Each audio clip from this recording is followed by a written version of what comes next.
Bonjour à tous et bienvenue sur boursicoté.com pour cette nouvelle analyse technique du CAC 40 en clôture avec une séance donc qui s'est reprise en mode un petit peu prudence puisque eh bien, le dénouement je dirais des feuilletons droit de douane est en train d'arriver.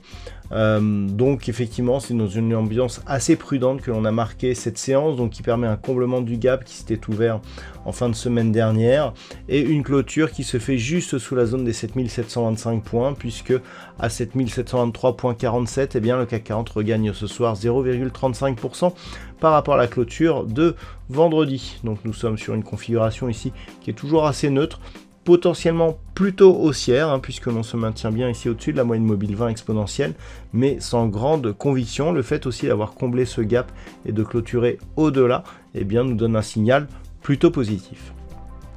Au niveau des indicateurs techniques, c'est assez partagé. On voit des histogrammes du MACD ici qui évoluent très légèrement dans le positif, un RSI qui s'est neutralisé et des volumes nettement inférieurs à la moyenne. Au niveau je dirais du palmarès des valeurs, eh bien donc c'est un résultat positif aujourd'hui, et au niveau des valeurs du CAC, eh bien c'est pour l'instant, enfin c'est pour aujourd'hui pardon, Société Générale qui est donc la plus forte hausse aujourd'hui, plus 2,84. Hermès est juste derrière, plus 2,48. Derrière, Accor-Hôtel, Safran ou ArcelorMittal sont sur des hausses inférieures à 2%. Au niveau des plus fortes baisses, on trouve Capgemini, moins 5,58% et Total Energy, moins 2,23%. Derrière, Stellantis, Orange, Danone, eh bien, sont sur des baisses inférieures à 2%. Donc, bon, un marché assez resserré, donc légèrement haussier. Globalement, d'un point de vue technique, donc comme je vous l'indiquais, on est plutôt au-dessus de la moyenne mobile 20 exponentielle, même si on vient ici d'un contact avec la bolle inférieure.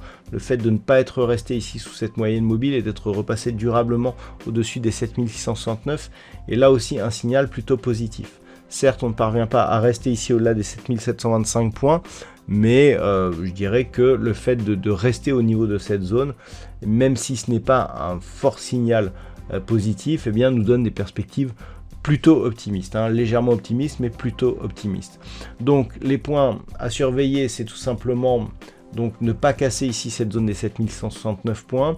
On reviendrait sur un biais fortement négatif sous 7620 points. Par contre, si les cours ici repassent au-delà des 7725 points, on reviendra dans une zone assez neutre entre 7725 et 7855 points, sachant que ce n'est qu'au-delà des 7855 points que l'on commencerait à avoir un vrai biais positif. Voilà donc ce que l'on peut dire sur cette analyse d'un point de vue technique aujourd'hui. D'un point de vue statistique, nous avons une configuration qui change un petit peu, un nombre d'occurrences assez important aujourd'hui par rapport à cette configuration, et c'est plutôt positif. Alors la conviction, enfin le potentiel n'est pas très fort, mais la conviction l'est, puisqu'on a un nombre d'occurrences important. Donc en fait, ce que nous disent les statistiques, c'est que l'on pourrait passer ici, repasser au-delà des 7725 points et se stabiliser dans un range 7725-7800 points au moins pour cette semaine. Voilà donc ce que l'on peut dire pour aujourd'hui. Je vous souhaite de passer une bonne soirée. On se retrouve dès demain pour d'autres analyses techniques, toujours sur le site boursicoté.com.